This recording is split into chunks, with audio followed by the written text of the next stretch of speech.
মিছিল করে প্রশাসন কি করে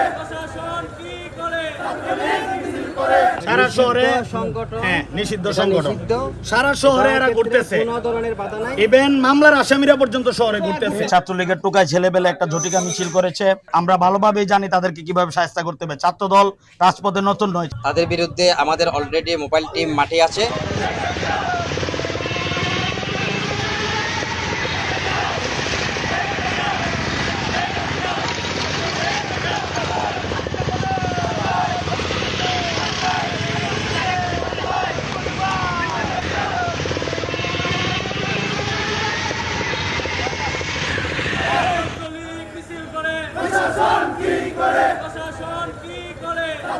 মিছিল করে প্রশাসন কি করে সন্ত্রাসীরা মিছিল করে তুলে নেব আমরা ছাত্রলীগের চামড়া ভেঙে দাও ঘুরিয়ে দাও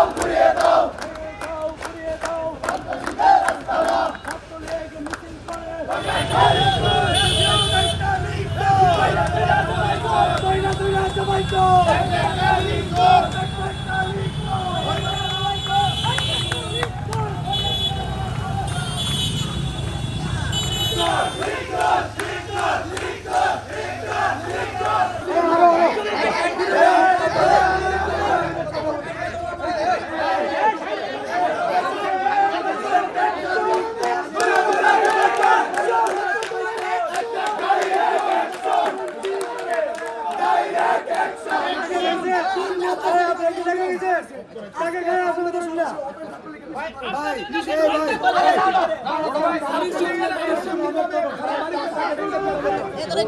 তাইলে সারা শহরে নিষিদ্ধ সংগঠন সারা শহরে এরা ঘুরতেছে, কোনো ধরনের বাধা নাই। ইভেন মামলার আসামিরা পর্যন্ত শহরে ঘুরতেছে।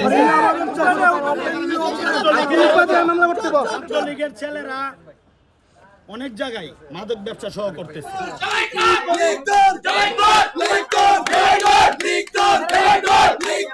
আপনারা ইতিমধ্যে জানতে পেরেছেন, আজকে সকালে ছাত্রলীগের টোকায় ছেলেবেলে একটা ঝটিকা মিছিল করেছে। তারই প্রতিবাদে আমাদের জেলা ছাত্রদলের সর্বস্তরের নেতৃবৃন্দ, কলেজ ছাত্রদলের নেতৃবৃন্দ, উপজেলা ছাত্রদলের নেতৃবৃন্দ, শহর ছাত্রদলের নেতৃবৃন্দ, আমরা সারা শহর ছাত্রলীগের বিরুদ্ধে ছাত্রলীগের তল্লাশিতে আমরা মোটরসাইকেল মহড়া দিয়ে ইতিমধ্যে থানায় আমাদের ভারপ্রাপ্ত কর্মকর্তা ওসি শহীদুল ইসলাম ভাইয়ের কাছে তাদেরকে অ্যারেস্টের জন্য আবেদন জানাচ্ছি। ওসি শহীদুল ইসলাম ভাই আমাদেরকে তাদের বিরুদ্ধে অবস্থান নেওয়ার জন্য আমাদের প্রতি আশ্বাস দিয়েছেন। আমরা আপনাদের মাধ্যমে এসপি সাহেবকেও বলতে চাই যে আপনি আজকের মধ্যে ব্রাহ্মণবাড়িয়া জেলার 9টা থানার ওসিকে ফোন দিবেন, দিয়ে ছাত্রলীগ যুবলীগ নামে প্রত্যেক সংগঠন এবং আওয়ামী লীগের বাড়ি বাড়ি গিয়ে তল্লাশি করে অন্তত 100 থেকে 200 আসামি আগামী 24 ঘন্টার মধ্যে আমরা দেখতে চাই গ্রেফতার।